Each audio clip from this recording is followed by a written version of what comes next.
Annie Chancel, et oui, si est son vrai nom, est née le 16 août 1946, à Créteil, dans le Val-de-Marne.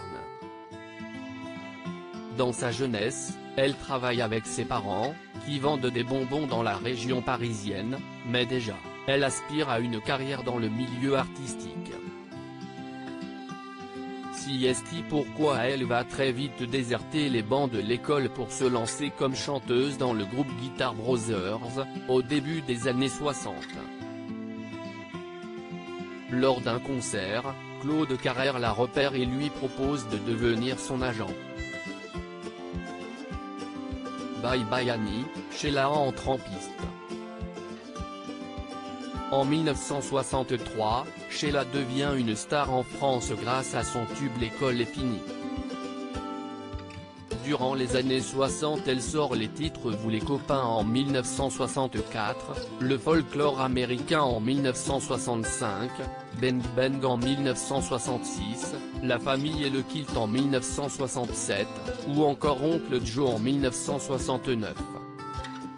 Tant de succès qui feront d'elle une figure importante de la variété française, aux côtés des plus grandes stars de la décennie Yéyé, Johnny Hallyday, Claude François, France Gall et Jacques Dutronc.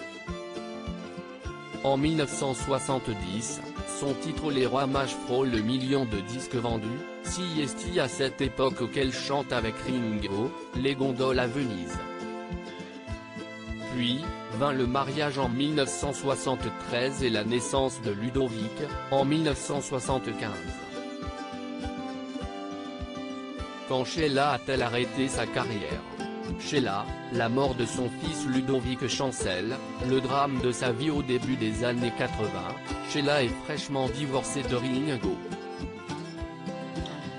Son premier album disco en anglais cartonne, y compris à l'international, elle va vendre plus de 5 millions de 45 tours de sa reprise de Singin' in the Rain. Mais après ce succès phénoménal, si est-il à traverser du désert, la chanteuse décide alors de se séparer de son producteur Claude Carrère. Finalement, l'artiste fera ses adieux sur la scène de l'Olympia en 1989, avant de faire un retour sur scène triomphale en 1998, et de participer en 2009 à la tournée Âge tendre et Tête de bois. Fin décembre 2012, elle sort un album, Solide. Côté vie privée, la chanteuse partage la vie du producteur Yves Martin, qu'elle a épousé en 2006. Les années suivantes seront marquées par les drames. En 2016, Yves Martin est victime de 2 AVC et restera très diminué.